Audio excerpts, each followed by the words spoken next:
Alrighty, guys. Let in a couple other people. I'll let them get settled.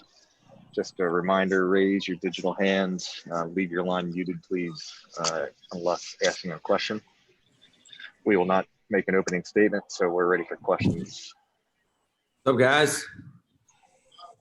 Everybody having a good day? They told me that November was supposed to be cold in Boston. Start things off with Rich. Well, maybe you brought the good weather up here with you from Ohio. Anyway, just something that Stoney asked you on Sunday, but I just want to get back to it. Just the enormity of playing number one and number two in, a span of 3 weeks, and after number four just knocked off number one for you. Yeah, Rich. I was actually I was talking about that earlier. When do you ever get a chance in a span of 3 weeks to play the number one team in the country and then the number two team in the country? I mean, I certainly never done that while I was in college football. So it's a great opportunity, and I don't know how often that will happen, if it will ever happen again. So we're excited, certainly after watching, Notre Dame, the other night knock off Clemson. We're excited now to get an opportunity to play them. Just watching them on film now a little bit more, Rich, now that I've had time. Obviously, Coach Kelly's done a really good job building this thing. You could see it. Guys are playing confident. They're big, they're physical, they're strong.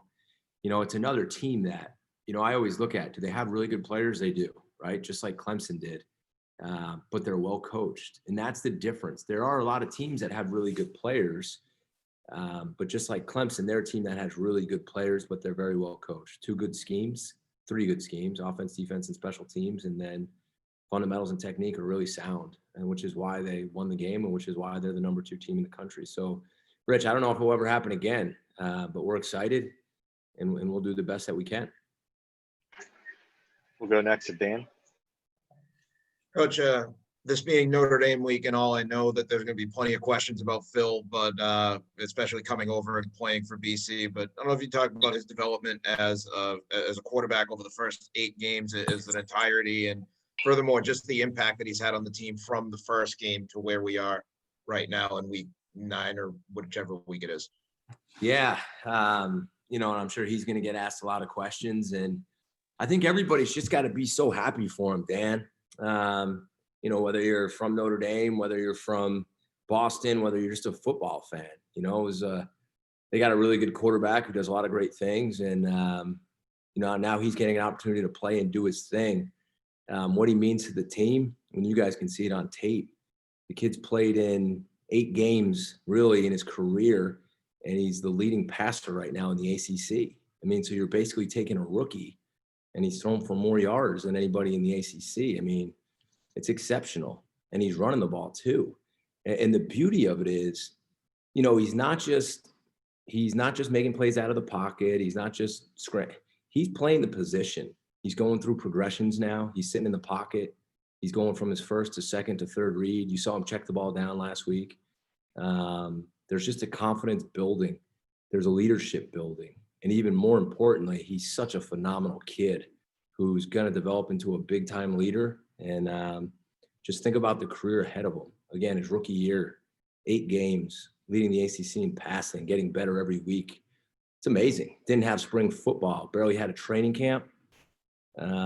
Just really happy for the kid. And I guess you can probably hear it in my voice or see it. Forget all the stats.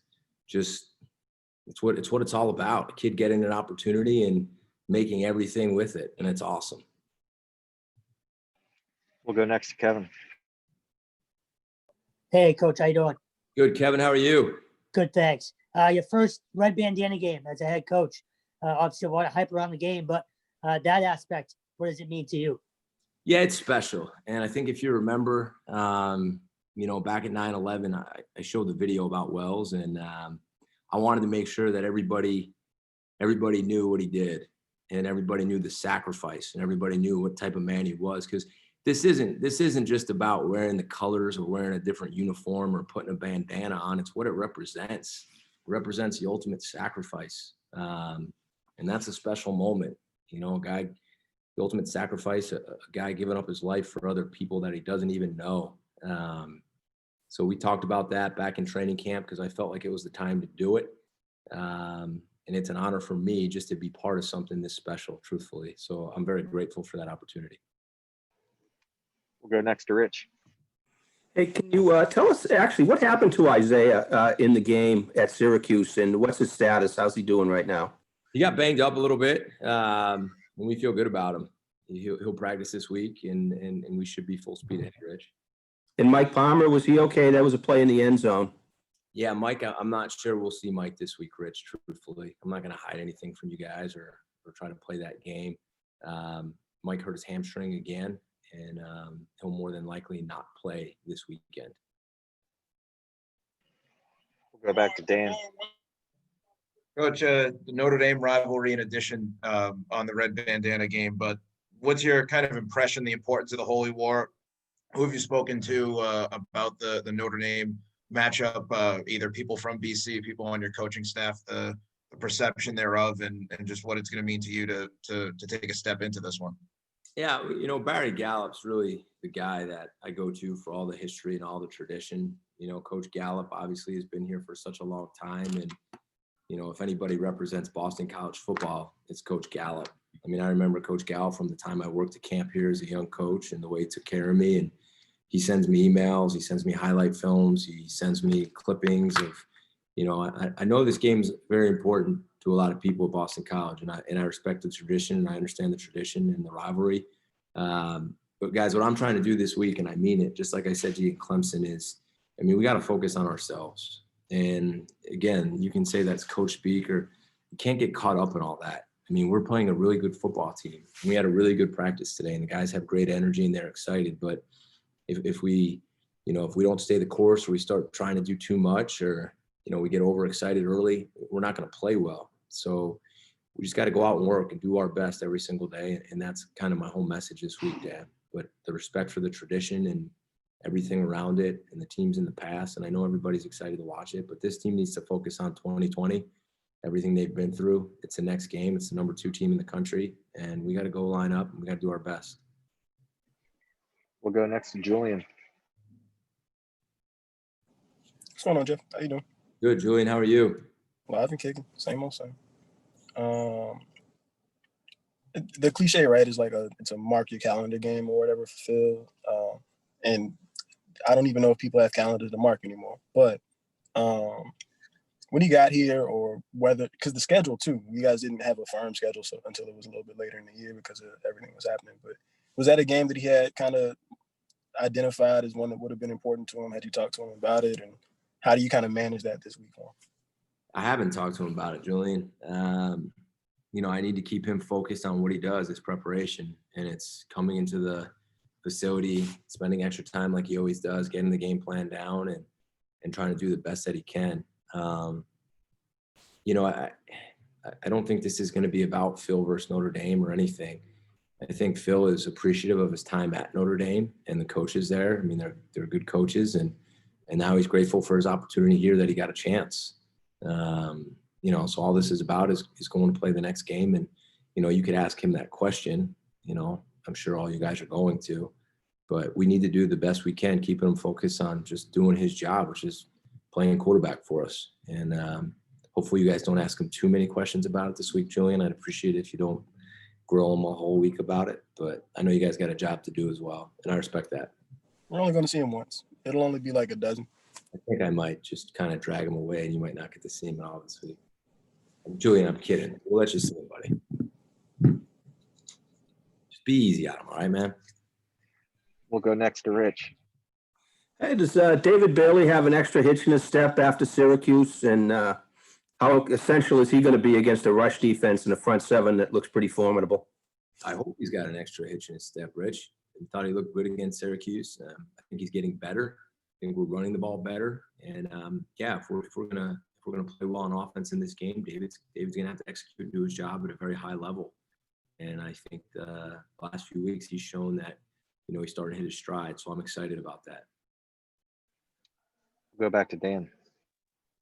It just kind of touched upon something I was thinking about. The rush defense 5th in the country, total defense 10th in the country. Is it just good athletes playing well for them, or is it a matter of they have the right scheme and a combination of the two on the Notre Dame defense? Well, it's kind of like what I was saying earlier. They have really good players. I mean, they're really good up front. Number 9's really good. 14, the safety's really good. Number 6, the linebacker's really good. They're strong. And again, I haven't watched as much on that side of the ball because, like I say to you every week, at this point of the week, I'm all dialed in on their offense. But taking a glimpse and trying to help out a little bit, Coach Lee does a great job. I mean, they're very sound. And I say that truthfully. There's a lot of teams that try to do too much and get exotic. I mean, they got great gap integrity. They run the ball. They tackle. They play with good fundamentals and technique. You know, they mix up, play some quarters, man, 3 deep. Dan, I know you love to talk about coverages. They'll pressure. But really a good football coach, a very disciplined team. And again, when you have a good group of players like they do, and I mean, you know, possibly some of them, maybe the most talented group as a whole that we've seen, and you combine that with a really good coach and Coach Lee, the numbers speak for themselves. So it's a credit to them, and I have a ton of respect for him and their players. Go back to Rich. Okay. Hey, I noticed Notre Dame uses a nose tackle, and I think Pitt did too. Just how does Alec Lindstrom handle that when he's got a guy right in his grill as opposed to a gap? A lot of teams do that, Rich, and I think he handles it really well. He's quick. He's a pretty twitched up guy, and you know how tough and physical he is. So you'd have to ask him that question, but it looks pretty good on tape when I watch him. And we'll take one more with Julian. So Jeff, Alec mentioned Saturday, right? We were talking about just kind of the way the running game came along, but obviously a lot of that is the line too. But when you look at, he was like, yeah, we had, 4 guys returning, but people were in different spots. We had to learn new things, new scheme. And like you said, the Virginia Tech game was kind of the game where there was a springboard for them. But how have you seen that sort of chemistry and that progression take place over the course of the season? Yeah. I just think it's starting to click and they're starting to gel together. And I think it's even more than just guys switching positions. I think it's just not playing the scheme. You can see their combinations, they're climbing up and doing a nice job. They're all on the same page, the pass protection.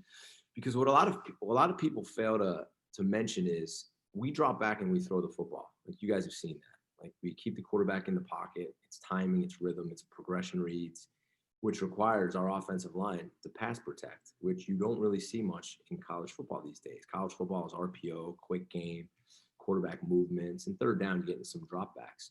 So those guys had to spend a lot of time, Julian, working on their pass protection, which is, in my opinion, it's also one of the effects of, in practice, you only get so many reps. So it's not like it's 50 plays and 45 run plays. And now we have the cumulative reps. And over time, what you're seeing is it's starting to get better. And that's where spring would have helped. And that's where a real training camp would have helped. And that's why the only thing I can do, ask every single day, is to get better and better and better. And they are.